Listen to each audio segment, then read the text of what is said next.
O sol já havia ultrapassado o topo das montanhas quando a estrada costeira começou a se encher de carros. Era o horário em que todos pareciam estar indo a algum lugar, e o caos fluía como um rio acelerado. Entre eles, um veículo preto com insígnias douradas avançava com firmeza, como se nada naquele trânsito o afetasse. No volante estava o agente Marco Elias, veterano da patrulha viária e conhecido por sua frieza diante do inesperado. Mas o que viria a seguir faria até mesmo ele perder a compostura. Sem aviso, uma forma pequena e desorientada surgiu da vegetação à margem da pista. Era rápida, assustada, e antes que qualquer freio pudesse responder, um impacto seco silenciou tudo. Os carros seguiram como se nada tivesse acontecido. Nenhum freio, nenhum olhar no retrovisor. Marco viu, sentiu. Seus dedos cravaram o volante. Ele jogou a viatura para o acostamento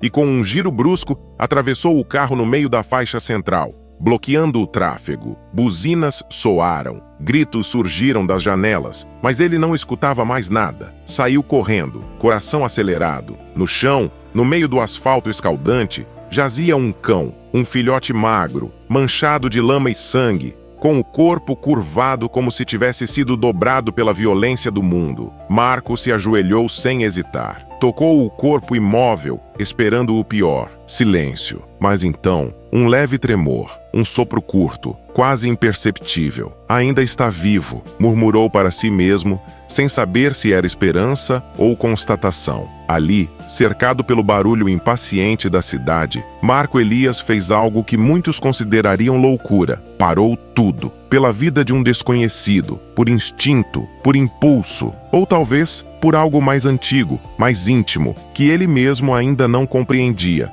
Segundos depois, já de volta à viatura, ele acomodou o corpo ferido com um cuidado quase cerimonial. Fechou a porta devagar, como quem sela um pacto silencioso. Girou a chave. Pisou no acelerador. O pequeno cão jazia agora sobre o banco traseiro da viatura, envolto numa manta térmica prateada. Marco dirigia com uma intensidade silenciosa, olhos fixos na estrada e no retrovisor. O animal não chorava, não se debatia, apenas respirava, como se sua vida inteira estivesse pendurada no fio daquela respiração. Enquanto os pneus deslizavam pelo asfalto rumo ao hospital veterinário mais próximo, a mente de Marco se desprendia do presente, porque aquela cena, o sangue, o silêncio, a urgência, já havia se repetido em sua vida. 12 anos antes, em uma madrugada gelada, Marco ainda era um policial recém-saído da academia. Era sua terceira noite de patrulha quando atenderam a um chamado sobre um atropelamento no viaduto oeste. Quando chegaram, encontraram um carro tombado, vidro estilhaçado e um menino pequeno, sem cinto, jogado no banco traseiro. Marco correu, tentou reanimar, gritou por ajuda, mas já era tarde. Naquela noite, quando voltou para casa, ele encontrou seu cachorro de infância, um velho vira-lata chamado Bento, deitado em frente à porta, como fazia todos os dias. Marco se ajoelhou ao lado dele e chorou como nunca. No dia seguinte, Bento foi diagnosticado com um câncer terminal. Durou mais uma semana e foi embora no mesmo tapete onde Marco chorou por aquele menino desconhecido. Desde então, Marco evitava se apegar a cães, a lembranças, a fragilidades. Mas agora, vendo aquele filhote estendido atrás dele, com a mesma expressão frágil de quem flutua entre mundos, algo nele começava a ceder. Não sabia o nome do cão, não sabia de onde tinha vindo, se era de rua, se fugiu de algum lugar. Mas havia algo no olhar turvo daquele animal, mesmo inconsciente,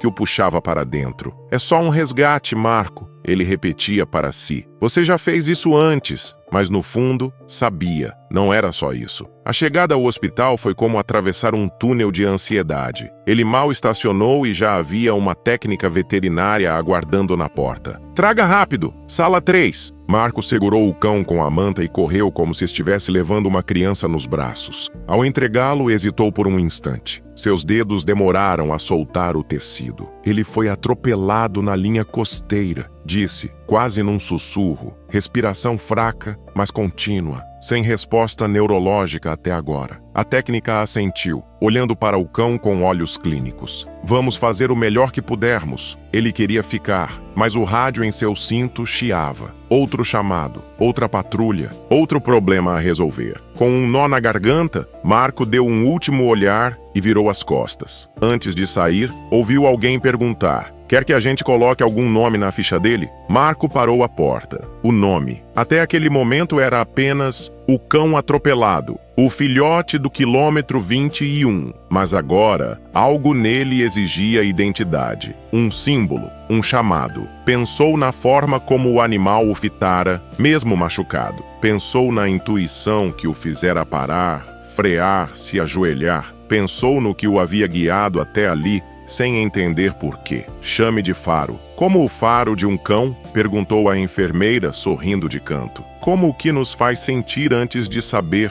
Nos dias que se seguiram, Marco Elias passou a dividir sua atenção entre duas patrulhas, a da cidade e a do coração. Pela manhã, vestia o uniforme, apertava o cinto tático e assumia o volante como sempre. Pela tarde, trocava o rádio da viatura pelo som ritmado de um monitor cardíaco nas visitas que fazia, discretamente, à clínica veterinária. Nunca dizia que era visita. Chamava de passar para saber se está tudo bem. Como se fosse parte do protocolo, uma extensão do boletim de ocorrência. Mas todos ali sabiam, especialmente Faro. No começo, o filhote ainda estava sob forte sedação, mas com o passar dos dias, começou a reagir, pouco a pouco. Primeiro com o rabo, depois com um leve rosnado quando alguém se aproximava com a agulha errada. E finalmente com um olhar que buscava algo ou alguém. Marco sentia isso. Toda vez que se aproximava da gaiola clínica, Faro erguia a cabeça. Fraca, sim, mas presente, esperando. "Você sabe que isso acontece, né?" disse Luísa, uma das veterinárias, numa tarde em que Marco demorava a ir embora. "O quê? Esse tipo de vínculo. A gente vê muito com bombeiros, socorristas. Quando um animal é resgatado em situação extrema, é como se imprimisse o rosto da primeira pessoa que o salvou. É uma coisa instintiva." Marco olhou para Faro, que dormia com o peito subindo e descendo em ritmo tranquilo. "Não sei se ele se lembra de mim ou se é só projeção minha." Luísa sorriu. "Se é projeção, é mútua. Ele só relaxa assim quando você aparece." Mas a recuperação clínica era apenas uma parte do problema. O hospital veterinário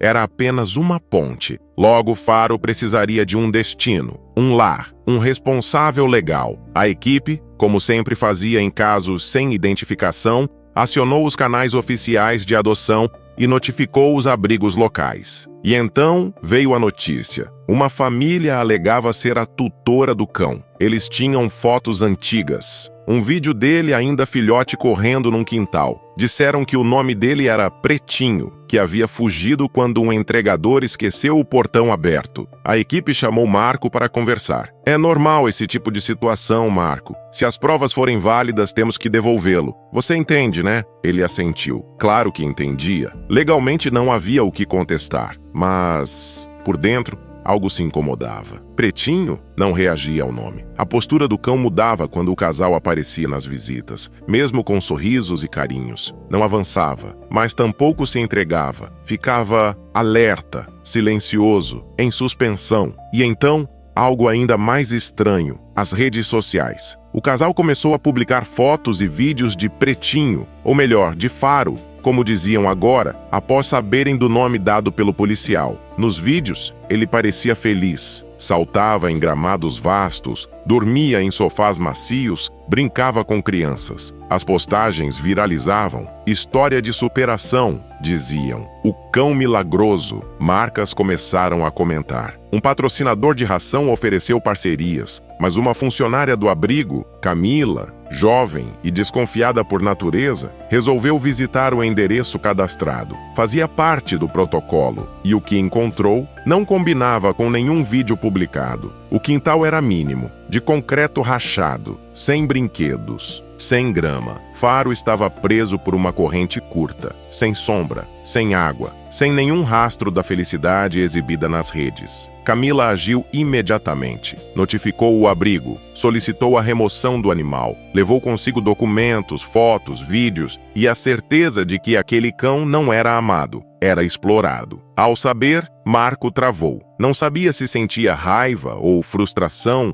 ou culpa por ter acreditado. Talvez tudo junto. Mas o que mais doía era o olhar de Faro quando o viu novamente no abrigo, já seguro. O filhote não pulou, não latiu, apenas se deitou, aliviado como quem diz: agora sim, agora acabou, mas ainda não havia acabado. Sem um tutor legal, Faro estava novamente disponível para a adoção. E apesar da comoção nas redes, poucos queriam um cão que já teve dono, que passou por trauma. Era mais fácil buscar outro filhote. Um que nunca tivesse sido atropelado, resgatado, enganado. Marco, silencioso, passou uma noite inteira andando de um lado para o outro da varanda de casa, com a mente em labirintos. A decisão estava ali, pulsando dentro dele. Ele não era mais o jovem que perdera Bento. Não era mais o policial que fingia não se importar com laços frágeis. Era alguém que tinha sido reconhecido por uma criatura que mal escapou da morte e que agora precisava de alguém que não apenas a salvasse, mas ficasse. Na manhã seguinte, Marco bateu à porta do abrigo com os papéis em mãos. A adoção oficial de Faro não foi um evento grandioso. Não teve faixa na entrada do abrigo, nem fotos estampadas nas redes. Foi silenciosa, como tudo que realmente importa. Marco apenas entrou, assinou, acariciou o dorso do cão com cuidado e o levou para casa. Mas desde o início, algo parecia diferente. Faro conhecia aquele homem, sabia seu cheiro, seu jeito de tocar, o ritmo de seus passos, mas ainda assim não se entregava por completo. Nas primeiras noites, se recusava a entrar nos cômodos internos. Dormia na varanda, mesmo com a cama improvisada ao lado da poltrona. Comia, mas olhando em volta, como se estivesse sempre à espera de algo ou alguém. Marco tentou se convencer de que era apenas o trauma. Ele só precisa de tempo, dizia para si mesmo, enquanto observava Faro recusar brinquedos, ignorar a coleira e evitar espelhos. Mas o tempo passava e o silêncio do cão não diminuía. Numa manhã, ao tentar levá-lo para o parque, Faro travou diante do portão. Marco puxou suavemente. Nada. Chamou. Nada. O cão olhava fixamente para o asfalto, como se cada pedra tivesse um segredo que ele não podia esquecer. E então, sem aviso, deu um passo para trás e se encolheu. Não rosnou, não latiu. Apenas baixou as orelhas e se afastou, como se aquele portão fosse o limiar de um lugar onde ele já havia morrido. Ou quase. Marco não forçou, apenas se ajoelhou ao lado dele. Não vamos sair hoje, tudo bem? Só fica aqui comigo. Naquela noite, algo dentro de Marco se revirou. Havia feito tudo certo. Salvou, cuidou, acolheu, mas não conseguia alcançar Faro de verdade. Era como se houvesse uma parede invisível entre os dois, construída não com tijolos, mas com lembranças. E por mais que tentasse, ele não sabia como atravessá-la. Então, começou a investigar. Revisitou o local do acidente.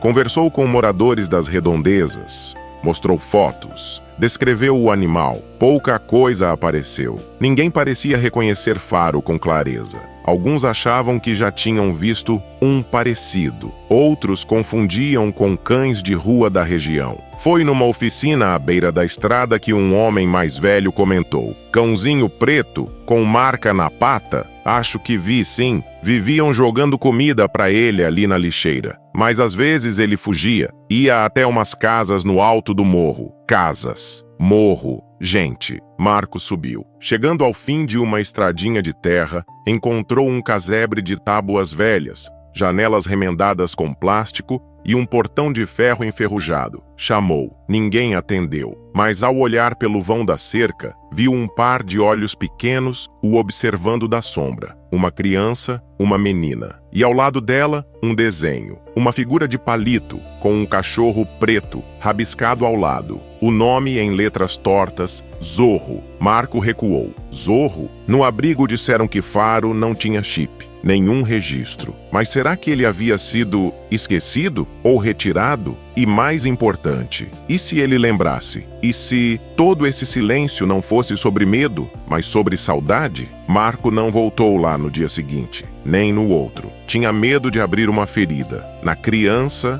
em si mesmo, e no cão que agora dormia aos pés da sua cama. Mas as perguntas não paravam de ecoar. E se ele tivesse sido levado à força? E se alguém ainda estivesse esperando? E se no fim ele não me escolher? Numa tarde cinzenta, Faro latiu pela primeira vez. Não foi um latido de alegria, foi um alerta. Marco correu até a porta. No portão, uma carta, escrita com caligrafia infantil, dobrada com fita colorida. Oi, moço, o Zorro é seu agora? A gente sente saudade. Ele gostava de brincar comigo, mas meu pai disse que não dava mais. Espero que ele esteja feliz. A gente também tentou. Marco leu a carta inteira sem se sentar. Ficou ali de pé com os olhos ardendo. No fim da página, um desenho novo. Zorro, ou Faro, estava no centro. De um lado, a menina. Do outro, um homem fardado. Todos sorriam. Naquela noite, Faro subiu pela primeira vez no sofá. Deitou ao lado de Marco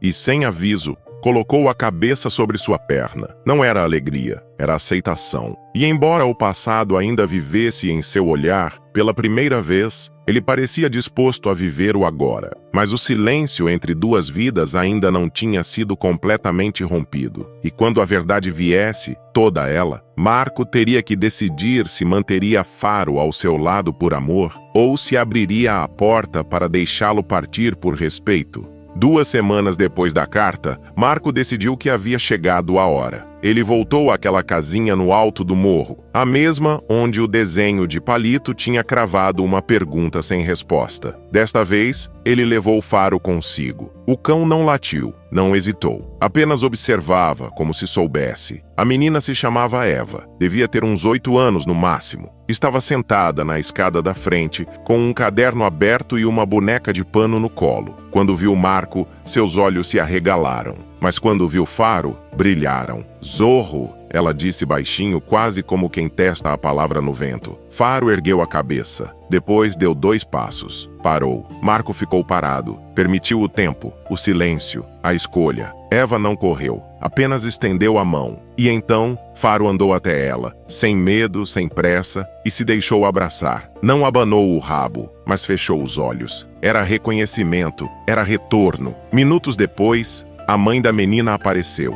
Olhou para a cena, depois para Marco. Achamos que ele tinha morrido, um dia sumiu e não voltou mais. Marco contou tudo o que sabia. O acidente, o resgate, a adoção. A mãe ouviu com respeito, com um peso nos olhos. Ele vivia fugindo. Meu marido dizia que cachorro de rua não serve para casa. Um dia levou embora. Disse que ia deixar num abrigo, mas acho que nem isso ele fez. Marco assentiu. A mulher olhou para o cão, depois para a filha. A gente amava ele, sabe? Só não sabíamos cuidar. O silêncio pairou entre eles. Não havia vilão claro, só dor mal administrada. Eva acariciava Faro com carinho antigo, como se tivessem apenas se separado por algumas tardes. Então ela olhou para Marco. Ele tá feliz com você? Marco respirou fundo. Tá aprendendo a ficar. Ele ainda atende por Zorro? O policial olhou para o cão, depois para ela. Não sei, ele nunca respondeu a nenhum nome. Acho que escolheu escutar com o coração. Eva sorriu. Então ele pode ter os 2. Zorro, Faro, tanto faz. Ele sempre escutava quando eu cantava baixinho. Quando voltaram para o carro, Faro se deitou no banco de trás e pela primeira vez adormeceu com o corpo completamente relaxado, sem vigilância, sem medo. No trajeto de volta, Marco não disse nada, apenas ligou o rádio. Uma canção antiga começou a tocar e por um instante tudo pareceu encaixar. Nos meses seguintes, a vida seguiu. Faro, ou Zorro, dependendo de quem o chamava, passou a frequentar parques, trilhas e até escolas. Marco se voluntariou para palestras sobre resgate e adoção responsável. Juntos, passaram a inspirar outras histórias, outras segundas chances. E vez ou outra, aos domingos, subiam até a casa no morro. Eva os esperava com desenhos novos. Sempre havia espaço para 3 figuras. Um dia, alguém perguntou a Marco qual era, afinal, o nome verdadeiro do cão. Ele pensou por um momento, depois respondeu: "Acho que o nome dele é tudo aquilo que ele sobreviveu." Se você se emociona com histórias como esta e quer continuar descobrindo mais relatos incríveis, não deixe de se inscrever no canal. O seu apoio é fundamental para que possamos continuar compartilhando essas histórias tocantes com você. Agora, imagine um fazendeiro experiente, acostumado com o ciclo da vida no campo, até aquela madrugada em que sua vaca mais antiga começou a dar à luz, e o que saiu de dentro dela quebrou todas as expectativas, todas as regras, e talvez até o que ele acreditava sobre o mundo natural. Primeiro 1, depois 2, 3... E ainda assim, algo continuava tentando nascer. Mas o que exatamente aquela vaca carregava? Era só mais um filhote? Ou uma resposta que ninguém tinha feito ainda? E por que, desde aquele dia, aquele campo nunca mais foi o mesmo? Quer descobrir o que estava saindo daquela vaca? E por que isso transformou tudo ao redor? Não perca o próximo vídeo do canal. Amo meu patudo. Clique no vídeo que está aparecendo na sua tela e vem comigo. Porque às vezes, não é o que nasce, mas o que renasce que muda tudo.